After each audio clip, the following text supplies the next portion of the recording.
Hello students, welcome back in our class. आप सभी का हमारे चैनल में स्वागत है। आज की क्लास में हम क्लास 10th के सोशल साइंस के कुछ इम्पॉर्टेंट एमसीक्यू क्वेश्चंस को सॉल्व करेंगे। ये क्वेश्चंस आपके चैप्टर 7 वन्य एवं जल संसाधन से संबंधित हैं। तो इस चैप्टर से भी कुछ इम्पॉर्टेंट क्वेश्चन है जो एग्जाम में अक्सर पूछे जाते हैं। हमने सिर्फ इम्पॉर्टेंट प्रीवियस ईयर क्वेश्चंस को ही इंक्लूड किया है आज की क्लास में। तो यहाँ पर हम टोटल 20 MCQ क्वेश्चंस को सॉल्व करने वाले हैं। तो आप इन सभी को ध्यान से देखें और अच्छे से तैयार करें। तो आइए स्टार्ट करते हैं क्वेश्चन नंबर 1 से।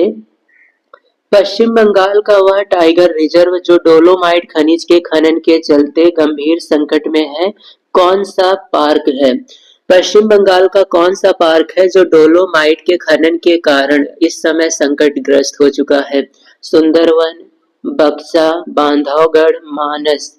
तो इनमें से बक्सा टाइगर रिजर्व ये डोलोमाइट खनन के कारण काफी संकटग्रस्त हो चुका है इस समय। नेक्स्ट क्वेश्चन है, चिपको आंदोलन का उद्देश्य क्या था? चिपको आंदोलन बहुत ही इंपॉर्टेंट क्वेश्चन है, ये आपको जरूर याद रहना चाहिए। हिमालय क्षेत्र में वृक्षों से चिपककर उनकी रक्षा करना, जंगली जानवरों की रक्षा के लिए चलाया गया अभियान, राजस्थान में खेजड़ी वृक्ष रक्षा अभियान, या फिर पर्यावरणविदों द्वारा वनों को बचाने के लिए चलाया गया अभियान। तो चिपको आंदोलन के लिए ऑप्शन का सही है हिमालय क्षेत्र में वृक्षों से चिपककर उनकी रक्षा के लिए चलाया गया अभियान। नेक्स्ट क्वेश्चन है, ग्रीन इंडिया मिशन कब प्रारंभ किया गया? तो ये भी काफी इंपॉर्टेंट क्वेश्चन है आपके एग्जाम के दृष्टिकोण से। 2012 में, 13 में, 14 में या फिर 15 में किस वर्ष ग्रीन इंडिया मिशन का प्रारंभ हुआ था? तो ये हुआ था 2014 में। और मंथ अगर याद रखना चाहें तो फरवरी याद कर लें। फरवरी 2014 में ग्रीन इंडिया मिशन प्रारंभ हुआ था। नेक्स्ट क्वेश्चन है, चिपको आंदोलन संबंधित है। चिपको आंदोलन का संबंध किससे था? मृदा संरक्षण, वन संरक्षण, जल संरक्षण, वायु संरक्षण। इनमें से किसका संबंध है चिपको आंदोलन से? तो आप सबको याद रखना है चिपको आंदोलन का संबंध है वन संरक्षण से, जो कि हिमालय में चलाया गया था, विशेष तौर पर उत्तराखंड आप याद रख सकते हैं।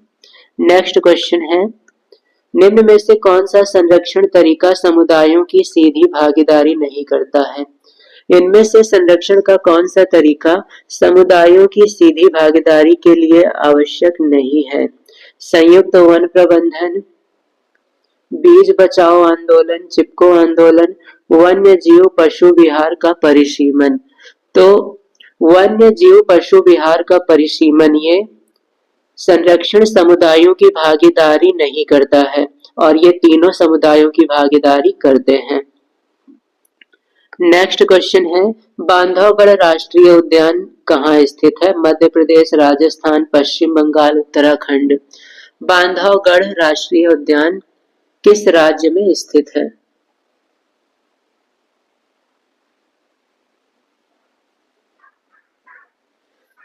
सही जवाब होगा मध्य प्रदेश। बांधवगढ़ राष्ट्रीय उद्यान मध्य प्रदेश में स्थित है।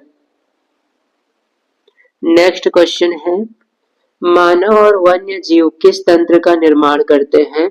मनुष्य और वन्य के जीव ये मिलकर किस तंत्र को बनाते हैं? जीवमंडल, जैव मंडल, पारिस्थितिक तंत्र या फिर जीवाश्म। तो मानव और जीव जंतु सम्मिलित रूप से पारिस्थितिक तंत्र का निर्माण करते हैं। हरा सोना किसे कहा जाता है? प्राकृतिक वनस्पति, घास के मैदान, हरे पेड़ या फिर सघन झाड़ी। इनमें से किसे हरा सोना कहा जाता है? हरा सोना हम कहते हैं प्राकृतिक वनस्पति को। और साथ ही साथ काला सोना ये भी आपको याद रखना है, काला सोना हम कहते हैं पेट्रोलियम को।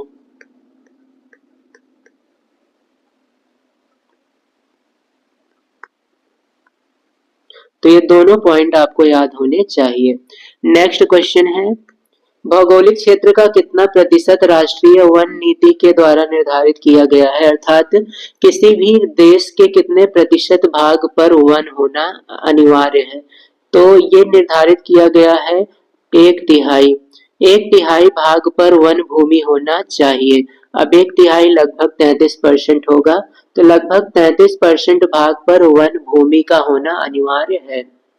नेक्स्ट क्वेश्चन है, जलमंडल का कितना प्रतिशत भाग समुद्र जल के रूप में पाया जाता है?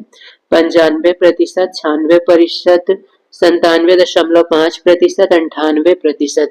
इनमें से कितना प्रतिशत भाग समुद्री जल के रूप में पाया जाता है?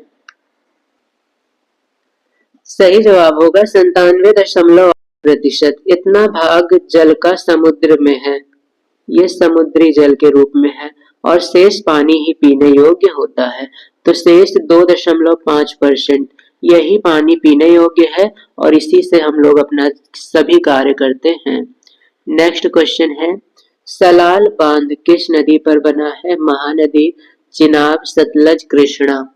चिनाब नदी पर सलाल बांध को बनाया गया है, तो ये आपको याद रखना है। सलाल बांध काफी इंपॉर्टेंट क्वेश्चन है।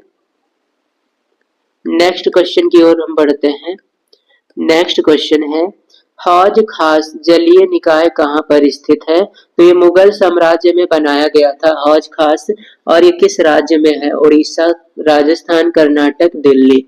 इनमें से किस राज्य में हौज खास स्थित है? हौज खास स्थित है दिल्ली में। नेक्स्ट क्वेश्चन है, निम्न में से कौन सा बांध नर्मदा नदी पर बना है? गांधी सागर, राणा प्रताप सागर, सरदार सरोवर, सरदार पटेल। इनमें से कौन सा बांध नर्मदा नदी पर निर्मित है? सही जवाब होगा सरदार सरोवर बांध, यह नर्मदा नदी पर स्थित है। और ये क्वेश्चन काफी इंपॉर्टेंट है आपके एग्जाम के दृष्टिकोण से, तो आप इस क्वेश्चन को अच्छे से याद रखेंगे। साथ ही साथ ये गुजरात राज्य में है, ये भी आपको याद रहना चाहिए। तो ये गुजरात राज्य में है। नेक्स्ट क्वेश्चन है, छत वर्षा जल संग्रहण की टाँका विधि किस राज्य में अपनाई गई है? या किस राज्य में टाँका विधि के द्वारा वर्षा जल का संग्रहण होता है?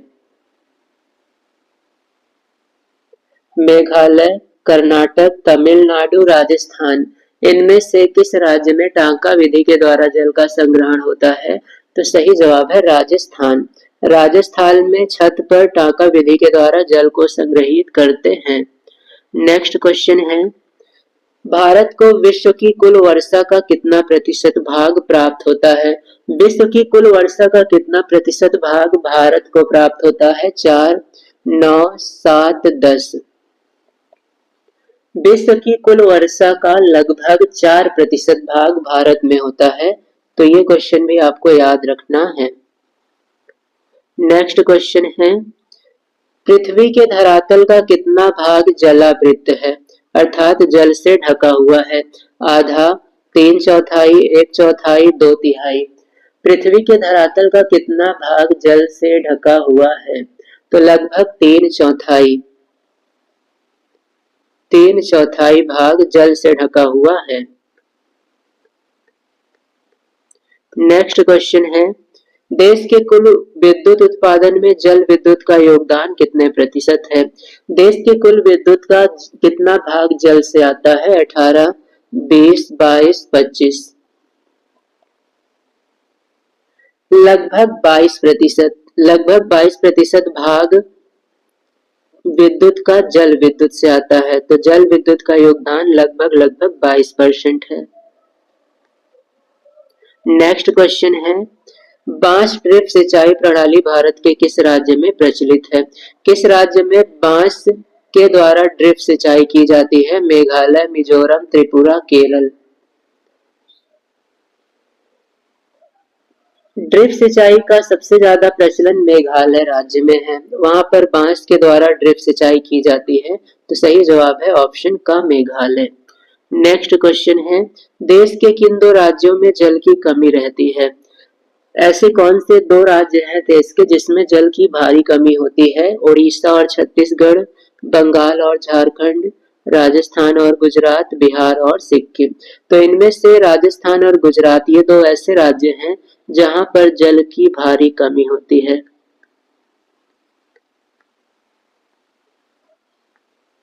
नेक्स्ट क्वेश्चन है, निम्न में से बहुउद्देशीय नदी घाटी परियोजना का क्या लाभ है?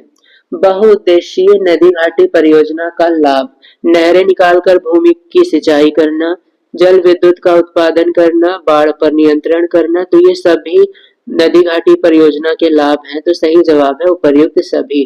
क ख ग तीनों ही नदी घाटी परियोजना के उद्देश्य हैं। तो इस प्रकार से ये थे टॉप 20 क्वेश्चंस जो कि आपके एग्जाम की तैयारी के लिए बहुत ही इम्पोर्टेंट हैं।